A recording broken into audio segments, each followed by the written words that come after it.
Sedang terkasih di dalam Kristus, Pasamuan GKJ Argo Mulyo, selamat sore. Saat ini kita bersuka cita di dalam suasana Minggu Paskah yang kedua, dan juga di hari ini bertepatan dengan hari ulang tahun Gereja Kristen Jawa Argo Mulyo yang ke-8.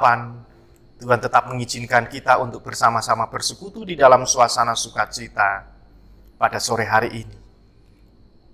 Sukacita sore hari ini Tuhan perlengkapi di dalam pewartaan firman yang bersama-sama nanti kita akan terima. Kita renungkan, kita hayati, dan kita lakukan di dalam kehidupan kita. Sebelum kita bersukacita di dalam perayaan iman kita untuk menyambut sabda Tuhan, mari bersama-sama kita bersatu di dalam doa. Saya hantarkan.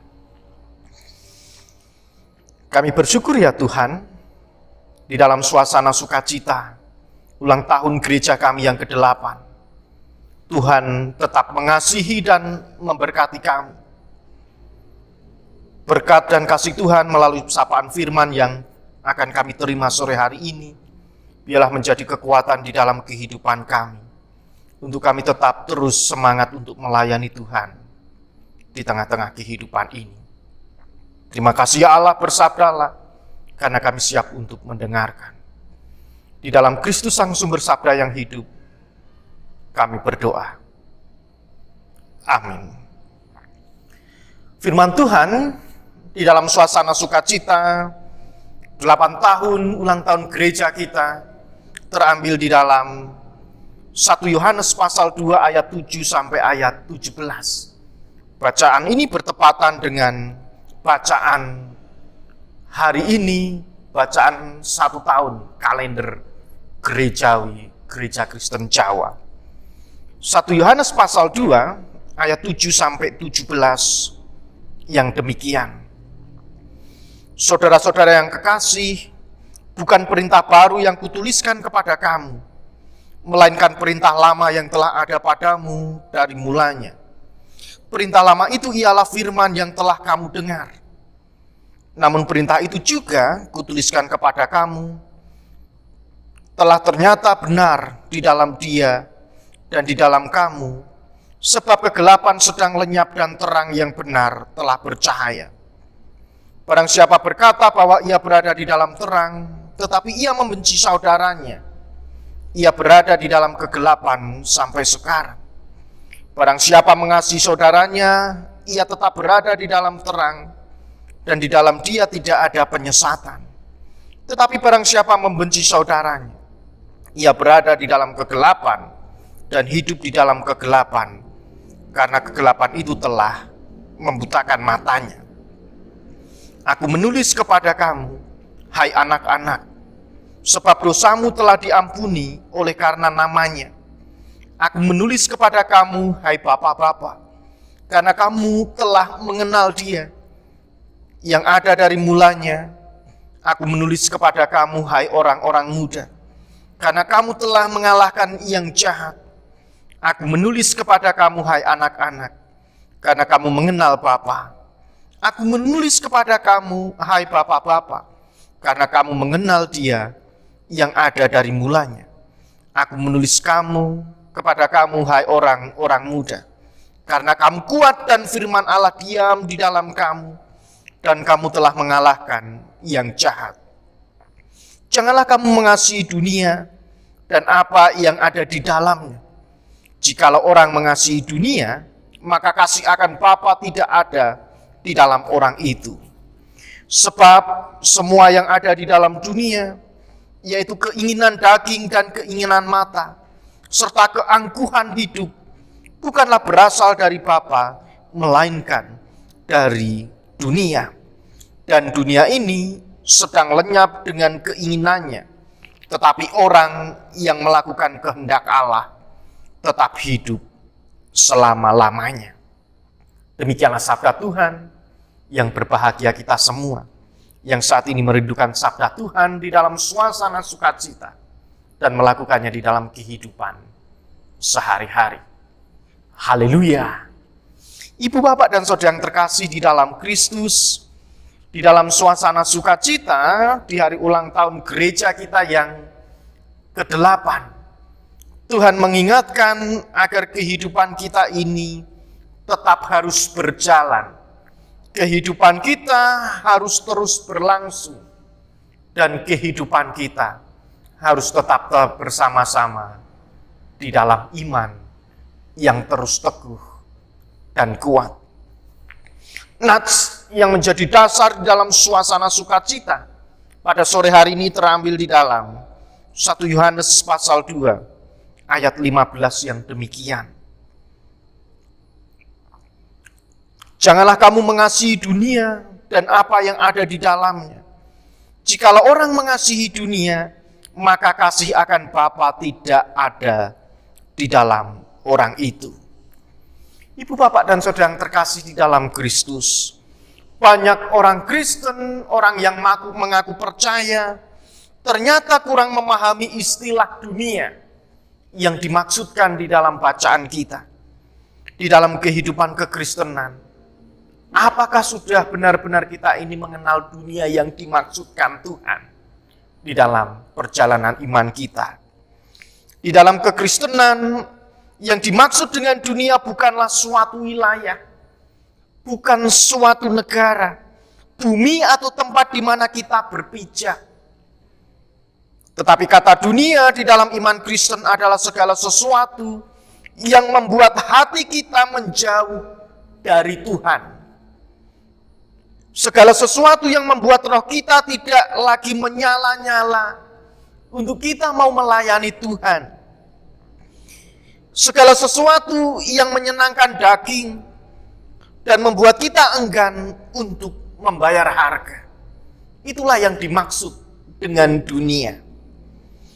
Bila di antara kita memiliki persoalan yang membuat di hidup kita tidak lagi bergairah ketika kita berdoa, tidak ada gairah ketika kita belajar akan firman Tuhan, tidak ada gairah ketika kita ingin beribadah, tidak ada gairah ketika kita ingin melayani Tuhan, itulah yang dinamakan dunia.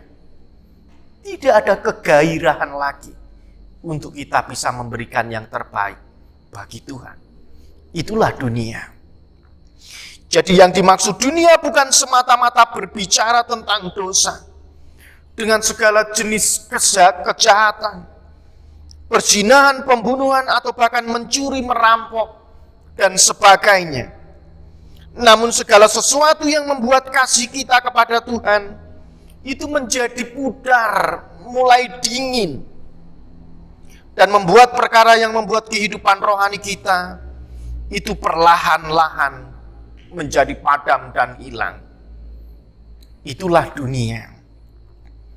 Semasa hidup di bumi bersama-sama dengan umat manusia, Tuhan Yesus tidak pernah terbawa arus akan dunia, melainkan secara konsisten hidup menuruti kehendak Bapa yang ada di surga. Ia bersabda, "Makananku ialah melakukan kehendak Dia yang mengutus aku dan menyelesaikan pekerjaannya." Yohanes 3 ayat 34. Meskipun dunia membenci Tuhan Yesus, kasih Tuhan kepada Bapa tidak pernah berubah. Kasih Tuhan kepada dunia tidak pernah berubah. Dan bahkan di dalam Filipi pasal 2 ayat 8, di dalam keadaan sebagai manusia, Ia telah merendahkan dirinya dan taat sampai mati, bahkan sampai mati di kayu salib. Oleh sebab itu, ibu, bapak, dan saudara yang terkasih di dalam Kristus, hari ini Tuhan mengingatkan di dalam kehidupan kita. GKJ Argo Mulyo sudah 8 tahun menjadi gereja yang dewasa, gereja yang mandiri. Sudahkah kita melihat kehidupan gereja kita, kehidupan pelayanan kita? Apakah masih dikuasai oleh dunia? Tidak ada gairah untuk kita berdoa, tidak ada gairah untuk kita beribadah, tidak ada gairah untuk kita belajar firman Tuhan. Tidak ada gairah untuk kita bersekutu, beribadah bersama. Sudahkah kita berefleksi selama 8 tahun ini? Terlebih di tengah-tengah kehidupan kita yang masih merasakan pandemi COVID-19. Gairah itu seolah-olah mulai hilang. Gairah untuk melayani Tuhan seolah-olah mulai memudar. Dan bahkan kita enggan untuk berpelayanan. Karena kita takut, kita was-was, kita khawatir. Tetapi kalau kita melihat pemeliharaan Tuhan di dalam kehidupan kita, pemeliharaan Tuhan di dalam kehidupan pelayanan gereja kita selama 8 tahun ini, di ayat yang ke-15, setiap orang yang membenci saudaranya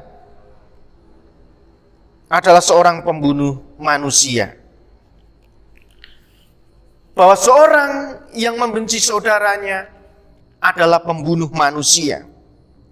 Janganlah kamu mengasihi dunia dan apa yang ada di dalamnya. Jikalau orang mengasihi dunia, maka kasih akan Bapa tidak ada di dalam orang itu. 8 tahun Tuhan tetap bersama-sama dan mengasihi di dalam pelayanan kita.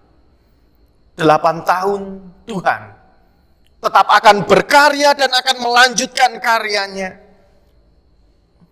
bagi gereja kita GKJ Argomulyo untuk menjadi saksinya.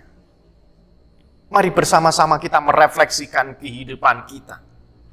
Apakah kita benar-benar sudah mentaati perintah yang baru? Perintah ini bukan perintah yang biasa. Perintah ini adalah perintah yang serius.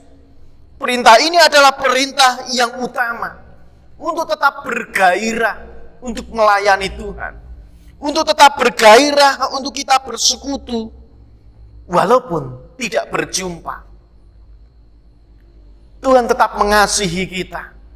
Tetapi jangan sampai sesuatu yang ada di dunia ini membuat kita menjadi ngelokro. Membuat kita menjadi malas, membuat kita tidak bergairah lagi untuk melanjutkan karya penyelamatan Allah di dunia ini melalui kesaksian kita. Dan bahkan masih di dalam suasana Paskah, terkhusus minggu ini di dalam suasana Paskah yang kedua, Tuhan tetap akan menyatakan diri. Tuhan akan menampakkan diri bahwa Kristus benar-benar sudah bangkit. Dan kebangkitannya ini yang akan menolong kita. Kebangkitan Kristus yang akan menghidupkan gairah kita. Yang akan menghidupkan kembali semangat kita untuk tetap percaya dan tetap melayani Tuhan. Di tengah-tengah keterbatasan yang saat ini terjadi. Oleh sebab itu, ibu, bapak, dan saudara yang terkasih di dalam Kristus, suasana sukacita, hari ulang tahun Gereja Kristen Jawa Argomulyo yang ke-8, Tuhan mengingatkan di dalam kehidupan kita. Jangan sampai kita mengasihi dunia ini, tetapi biarlah kasih dari Allah yang berkarya di dalam kehidupan kita, agar kita termotivasi, bergairah kembali, untuk kita bisa melanjutkan karya Allah. Menyatakan kesaksian, Kristus sudah bangkit melalui kedewasaan gereja kita, kedewasaan iman kita, kedewasaan pelayanan kita. Tuhan akan memakai setiap kita untuk dipakainya menjadi saksi pewartaan sukacita dan kabar keselamatan.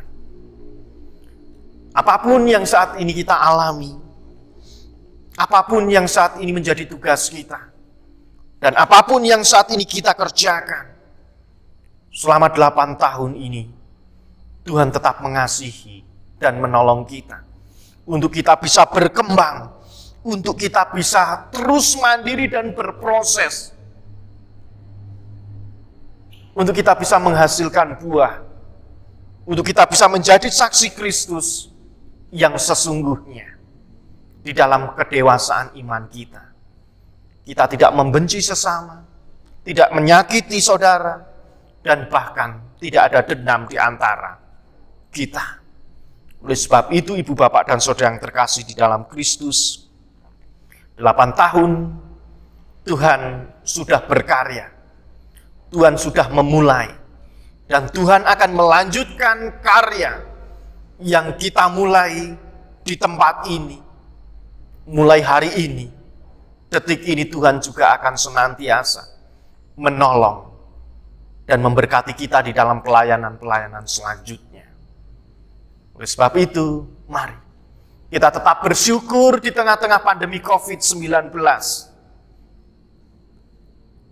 Kita memohon kepada Roh Kudus agar diberikan gairah untuk tetap bersemangat melayani, untuk memberikan yang terbaik di dalam kehidupan kita, menjadi saksi Kristus, agar gereja kita ini benar-benar mandiri dewasa secara iman, secara rohani, tidak hanya kuantitas, tetapi juga kualitas di dalam bergereja.